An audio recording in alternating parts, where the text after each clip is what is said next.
Masu kallon mu irin yadda wurin yake kasancewa kenan yanzu a wurin da ake wannan sallar jana'iza. Kamar da kuke gani na samu wani wuri ne na hau sama na dan makale, amma kuna iya gani nan wannan wato nan ne ake sa ran za a sa gawar a sallace shi, to amma wurin da bisa dukkan alamu hakan ba zai yiwu ba saboda irin yadda mutane suka zo suka tushe wurin. Iya ganin ku can mutane ne gaba ɗaya, mutane ne iya ganin ka dubban mutane ne, kuma yanzu ta waccan kofar ta can ne ake tsammanin za a shigo da gawar, kuma a hakan ma wato tawagar mataimakin shugaban kasa bata karaso nan ba. Gwamnan Bauchi, sarakuna ne da yanzu suka karasa shigowa, amma kafin a zo can wurin ma sannan sun tuho ne daga can, gawar tana can a filin asibitin wato sojojin sama, a can aka ajiye gawar, suna can za su taho da ita. So kafin su taho daga can ma mutanen da suke kan hanya yanzu can gefen can mutane ne dankar dubunnai, nan duba a nan sama din nan makwabta, wato an shiga an hau kan gidajen mutane ma wasu don su iya hangowa can gas can wasu abokan aiki yan jarida su ma sun hau sama sun makale, ana ta kiran mutane a yi baya amma an cika wurin dam. Gashi nan duk da kuke gani nan kan mutane ne gaba daya, dubunnan mutane nan ga su wasu a baya daga bayan masallacin dukansu, amma waccan rumfar a nan ne sarakuna aka suka zauna suna jira su zo a kawo gawar a mata sallah. Nan kuma yara ne ma suka hawo makwabta, gashi nan sun hau saman kwano, gashi nan suna ta leƙowa can sama, kuma kuna iya can sama din can wato dutsi ne, amma ya cika an mamaye shi, mutane ne gaba ɗayansu sun mamaye shi, tubunne ne ba za ka iya lissafa su ba. Can kuma wato bishiya ce mutane suka hau, to saboda haka dai har yanzu to yanzu ma gaba ɗaya kamar da nake hangowa gate din ma an balla shi, mutane sun balla kofar kawai shigowa suke yi. Saboda haka mutane daga ko ina suna ta shigowa, akwai waɗannan hira da su sun zo daga Murtaniya, wasu daga Senegal, to amma dai naga jami'an tsaro sun rufe kofar, sojoji ne ma sun rufe kofar. To nan haka dinnan ne ma za ka iya ganin kamar ba mutane sosai, kuma saboda kamar da jami'an tsaro ne ma a wajen. Sannan bayanin da nake samu shine shi Sheikh Sharif Saleh Ibrahim, wadda shi Shehi Ɗahir Usman Bauchi ya bada wasiya cewa shi ne masalla ya shigo. Motar sama tana daga nan dinnan, wata karamar mota ce an yi fakin ɗinta, kuma shi din ya shiga ciki, rumfar sarakuna yana ciki yanzu haka. Wancan ɗaki da kuke gani nan ne manyan baki suke ciki. To zai tunanin da nake yi kawai ya za a yi a wajen nan, wato yadda mutane, wato yadda za a sauke gawar ma, wato idan mata ta so kenan. To har yanzu dai babu ma bayani na cewa gawar ta taho ko bata taho ba, babu bayani. Nan da kuke gani dandazon nan turere ne da ake, wato wani babban shehi ne, ana cewa babban ɗansa ne, to amma dai bani da tabbas, wani da kusa da ni ne yake faɗa, ban dai tabbatar ba gaskiya, amma dai gashi nan kamar Shak Makari ne, Shak Makari shine ya taho, gashi nan kamar ma za su ɗaga shi sama mutane. Shak Makari shine ya shigo wannan filin idi domin ya halarci wannan sallar jana'iza. Mutane ne ba za ka iya kutantawa ba, wato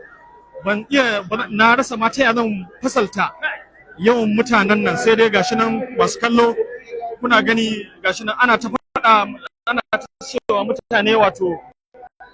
a ci gaba da addu'a da salati da hailala, amma dai mutane ana ta turereniya sai an shigo wannan wuri. To kofar ma dai gashi can yanzu an sake buɗe ta. Marigayi Sheikh Usman Bauchi, da yanzu a kowane lokaci dai ana fatan gawa ta sake wannan, amma idan ta zo wannan wajen wato ba a san ma ya za a yi da ita ba. Daga yadda nake ganin abubuwan, na kada a manta fa masu kallon mu, idan an yi sallace shi a nan,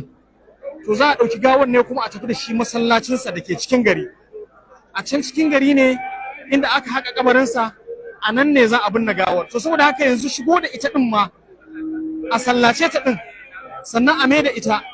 wato ba ƙaramin aiki bane gaskiya. Sai dai masu kallon mu, idan wato mun samu kyakkyawar sadarwa network, za mu yanayin da cewa wato shi ne cikin masallacin idi ma shi ne waje amma kusan yawan mutane sai dai da gina ya cika mutane ya cika sosai wasu sosai kamar waɗannan gashi su sun ma juye kawai wasu suna ta zikiri ga wani magana da a hannunsa yana ta zikiri wasu suna alwala suna shiryawa kafin ka karaso ana wata mota ta amma dai san waye a cikin ba ya kai shi ne aka bar shi ciki idan duk wanda zai shigo cikin sai an tabbatar wato yadda wani abu na uzuri zai iya yi a cikin nan wato wannan wuri ta can wata wanda aka saka wancan last speakers din guda biyu wato na saka wata igiya aka tare mutane aka ce kada su zo nan amma yawan nan da suke shigowa ya ba za ka iya wato kontrolin din ka iya cewa a'a mutane su koma baya ba zai yiwu ba mutane sun bankara sun shigo su kansu jami'an tsaron wato jikinsu yayi sanyi dole suna bin mutane ne suna lallaba su saboda al'amari ne na alhini wasu wuraren kuma ana amfani da karfi kamar ana amfani da abun wato lantarkin nan da ake iya wato sakawa mutum ya ji lantarki ta girgiza shi don ya koma baya to yanzu da wannan abun ake amfani don mutane su yi baya wannan ne ban san waye ba har yanzu da aka bar motarsa ta shigo cikin wannan wuri har zuwa yanzu ban iya sanin waye takamaimai ba amma dai yadda aka yi babban mutum ne wanda yake yana da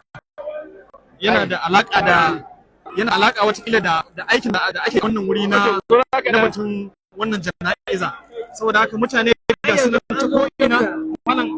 mai gida ka hauran kada mu rage gaba ɗaya da Allah ka ce maka mana sauka ina wajen yake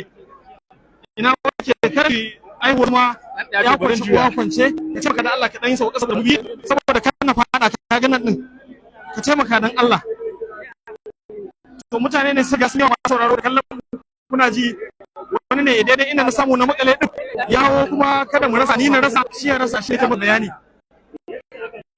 nan mutane na ci gaba da shigowa kuma har yanzu dai kamar da nake jos kasa ba mutane su ji ya ce ai baya ba ana ta kusa ana su yi baya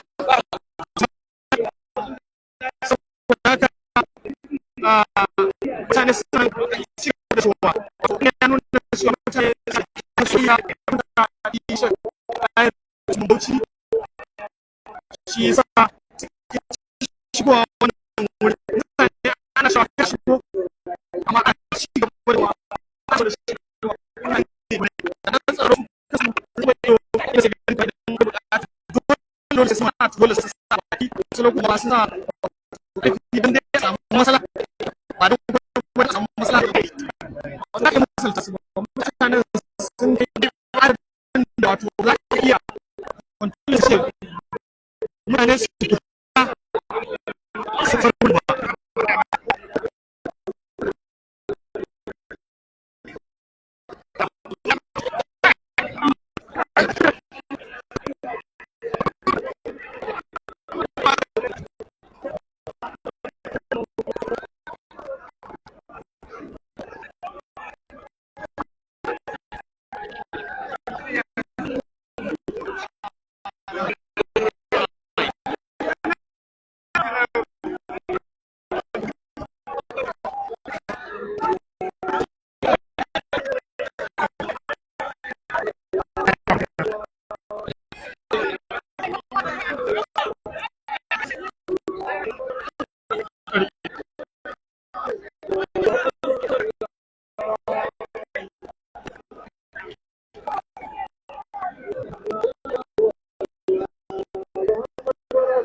kallon mu da kuma ta muna da sashen na BBC inda muka kawo muku kai yadda ja'izar rigayi da laiwa da bauchi ba za a yi zasa nan Allah sai ne ba a kawar da zuwa inda ya wasiya abin da shi masaka da ke cikin gani mutane kowa ya zo saboda ainihi da soyayya da wannan ta Allah ya masa rasuwa.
Kuna da